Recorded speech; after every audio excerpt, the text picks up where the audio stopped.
The topic of my talk is fundamentals of training AI models for computer vision and video analytics applications. And let me just start with the quick agenda. In the first part of my talk, I'm going to introduce how you can use AI and deep learning for vision processing in general.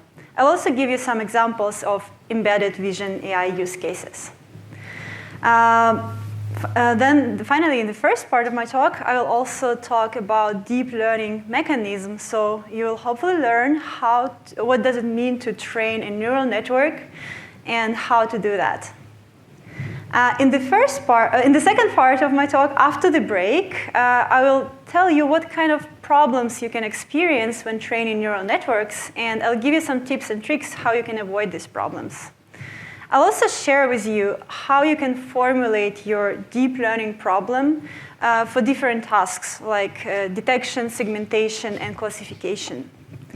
And finally, I'll give you some pointers on where you can continue learning deep learning. I'll share with you some popular frameworks and resources which I myself personally found particularly useful when I was learning deep learning.